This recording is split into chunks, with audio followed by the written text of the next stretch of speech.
Okay, so after we've done our warm up over in the mobility room, we'll come out to the power hour area. And just like the last phase, we're gonna start with our dead hangs, and then we'll do a payoff press variation for the second exercise. So we're gonna start with that dead hang here. So Juice is gonna get those hands set up. Remember, think about your hands like hooks here. Shoulders are down and away from those ears like you're trying to pull yourself up. Abs walled up nice and tight, pointing those toes here. And then intentional breathing. Nice deep breath in. Push that air out, wall up those abs, feel those abs engage as you're breathing out here. Of course, if you can do 60 seconds straight here, you can try to do that bent arm hang, turn to that chin up grip, get your chest up to the bar, nice and controlled here. And then as you need to, slowly lower yourself down as slow as you can. And then if you need to go down, then you can just turn those hands around and go back to that dead hang for the rest of that 60 seconds. The second exercise is going to be a payoff press variation here. So we're going to use our bands. We'll have those bands set up here on the beam. You'll be facing one direction or the other to get started. Now we're going to go with a split squat or split stance for this exercise. So you can see here, Juice, start with your hands at your chest to get set up here. She's got one leg forward, slight bend here, so she's putting that weight on that front leg. This back leg is in triple extension, so the hips engage, the knees engage. She's pushing herself forward onto that front leg. She's gonna keep this glute squeeze tight and keep those hips turned in toward, so they're straight ahead. And now from here, you're just gonna press that band out. And right now that band's really pulling at Juice here. You can see this is a tough exercise. It's hard to understand how challenging this is until you actually do it. That band's wanting to pull her in. She's resisting that rotation. Now, to make this heavier, you bring those hands into your chest, step a little bit further out, and then extend those arms again, shoulders down and away from those ears, and it feels like you're pulling from that band. We'll go 30 seconds on one leg, then we're gonna switch that stance. So you'll go to that other leg here, facing the same direction, triple extension with the other leg. Now this one's actually even more challenging because this is where it's gonna be harder to resist that rotation. She's keeping those hips turned into it, pressing out here, shoulders down and away from those ears, nice and controlled. Again, to make this a little bit heavy, you bring those hands in, step out. If you wanna make it lighter, of course, you step in, because I'm a nice guy here, shoulders down and away and steady breathing. And then when we come back to this, we'll go back to the dead hang, we'll come back and we'll face the other direction, doing both sides here. Okay, so that's gonna be that first exercise, first group of exercises for our power hour.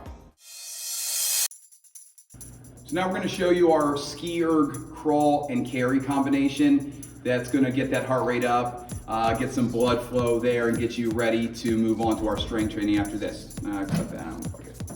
I'll show you.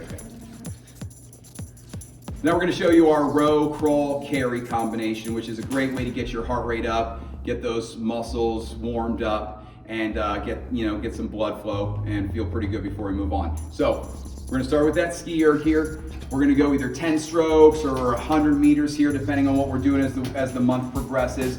So we're gonna start by grabbing those handles, come up to those toes, sit that butt back, pull those handles down, coming up to those toes, take a deep breath in as you reach as high as possible. Use all that body weight for momentum to pull those handles down. Nice girl, deep breath in, push that air out as you pull down here. Once you've gotten the number of strokes down to the number of meters, we're gonna come over to the blue floor and we're gonna crawl. Now you can do your traditional bear crawl, or Juice is gonna show you that side crawl, which is just moving sideways. Remember, as those hands come together, those knees push apart, really push your hips apart, open up through the hips. So we're not just reaching with our foot, we're pushing those knees apart, opening up those hips. Nice flat back, nice and stable here. The slower you move, the more challenging this is gonna be. You go halfway down the floor, and then you're gonna side crawl or bear crawl, whatever. You can mix it up a little bit here as well. You're gonna crawl all the way back down to the other end of the floor here.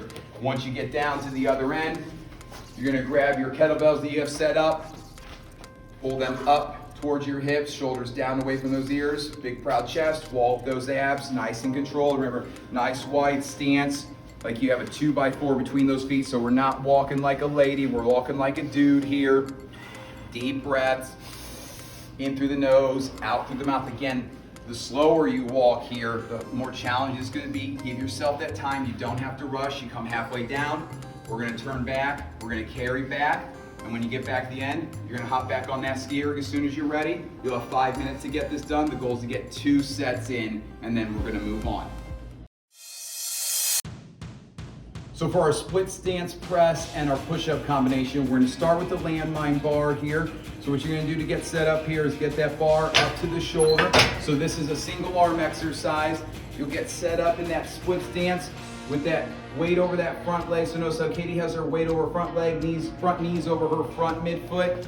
That back leg's in triple extension. So she's pushing up through the foot, leg extended so that knee's straight, glute squeeze, pushing that hip forward, hand is over the shoulder, abs walled up, and she's gonna press from there, nice and controlled. Deep breath in as she pulls the bar down, reaching high overhead, trying to keep those hips from shifting on her so her abs are walled up here. Those hips are nice and stable. So this is an unstable stance here, so you gotta challenge yourself. Glute squeeze, you're gonna do 8 on one side, then you're gonna switch hands and switch that leg. So the leg that is back in triple extension is the same side as the arm that's gonna be doing the pressing. Front leg, front knees over that midfoot, deep breath in, push that air out, keep those hips from rotating, nice and controlled here. Make sure that you're able to do this one well. If you're struggling to get those 8 reps in, you're gonna go lighter with that weight. Don't try to compensate by doing a hip or a push press here. Make sure that you find a weight that allows you to do each rep in a strict form, done really well. From there, we set the bar down and we're gonna go to our push-ups. So we have all those push-up variations, modifications that you can do. You can work from those toes, glute squeeze, kneecaps pulled up, deep breath in, pushing that air out. If you need to, you can come over to the box using those risers here. Glute squeeze, kneecaps pulled up, nice and controlled. We can adjust the number of risers we have there as well. Or you can use the suspension trainer here. Make sure that those knuckles are turned down, squeeze, press back up, glute squeeze. Notice how Katie's letting those hips go down with her so she's in a moving plank position. Don't go so low that you feel like those shoulders are locked in place. You want to keep those chest muscles engaged the entire time here. You can also put one foot forward if you need to make sure you get that full range of motion. If you really want to challenge yourself because you've been doing 8 reps from these other positions as well, you got 8 solid reps in from your toes, then you can move over to the box and get those reps in from that box. Elevated surface here, a little bit more weight. Deep breath in on the way down. Push that air out as you press on up here. For our deads and sleds combination, we're gonna start with our kettlebell here. You're gonna get that kettlebell set up between those toes, hip width apart with those feet.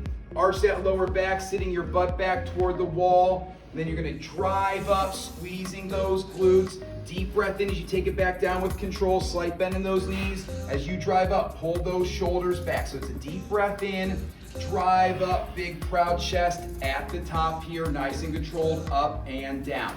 Now, you can also go with the single arm deadlift here. For this one, same setup. I want you reaching like you're gonna grab with both hands, but you're only gonna grab with one. Keep those shoulders parallel so that chest and back are parallel to the floor. And as you drive up here, you're gonna pull that shoulder back. Make sure that your torso's all coming up at the same time so we don't wanna be leaning into it or over rotating here. Flat back, neutral spine, drive up. You're gonna do 8 reps. So if you do the single arm, it's gonna be 4 on one arm, 4 on the other. If you're doing 2 hands, it's gonna be 8 reps. From there, you're gonna go right to the sled, and we're gonna push this sled down and back. So grab those push-pull, shoulders are down and away from those ears. Drive with those legs, big steps here. We wanna challenge ourselves with the weight on this one. So if it feels like it's a little too light, you can try to go faster. In the next set, we'll go add some weight to it so that we're really feeling this one. You're gonna feel this in those quads and those glutes. Driving all the way back down. So we're going all the way down and then all the way back. For our 2-way row and chin-up combination, we're gonna start with our 2-way rows on the suspension trainer here. So we're gonna get into that moving plank position, shoulders down and away from those ears, glutes squeeze, kneecaps pulled up toward those hips. Katie has her palms turned down here. She's gonna pull her chest up toward her hands, squeezing those shoulder blades. It's a deep breath in on the way down, pushing that air out as you pull. You're gonna rotate those hands now and pull your ribs up towards your hands, keeping those shoulders down away from the ears the entire time. So we're gonna go high pull here, and then low pull back and forth. You're gonna do 4 of each. Remember, step in to make this heavier. As you step in here, as you feel like maybe you need to make it a little bit lighter, you can put 1 foot back here to lighten that up. You might find that from one hand position, you're a little stronger. The other one, you feel like you're not quite as strong. You can put that foot back on each rep to make sure you get that full range of motion here. So we'll do 4 and 4, 8 total. Then we're gonna come over to the bar and we're gonna practice our chin-ups. So you can start with that traditional chin-up. Again, palms facing you for the chin-up, palms facing away for that pull-up here. Nice and controlled. Now you are gonna feel a little less strong on these after you've done those rows. Pull, KK, you got it. Coach will be here to assist if you need to. You can go with that chin-up grip as well. Palms facing you. Pull those elbows and shoulder blades down into your back pockets here. Nice job, KK. If you need assistance, you can use one of our super bands here. Pull down, get that foot set up in that band. Our coach can help you with this as well if you need to. Again, pronated grip, pull-up grip, or chin-up grip, whichever one you choose here. Make sure you're getting your chest up to the bar. You can always add another band if you need a little bit more assistance. Chin-up grip as well. From there, you can also use the suspension trainer for assistance. Make sure that you get it shortened up for yourself. Get that foot set up in that suspension trainer. And again, both grip options, whichever one you feel stronger with. Pull that chest up to the bar. The key here is to use your leg as much as you need to get that full range of motion, but as little as you need to really challenge those upper body muscles in that pulling position. If you don't feel comfortable doing those, you feel like you need to make an adjustment, you can use the half kneeling lat pull down here. Get your knee set up on that blue swatch, toes tucked under, driving that front heel on the floor. This glute squeeze, tailbones tucked, reaching high overhead. Pull those shoulders and elbows into your back pocket. Get that maximum tension squeeze at the bottom. It's okay if at the top the band feels a little loose. We really want to focus on making sure at the bottom those muscles are squeezed tight, really getting as much force out of them as possible.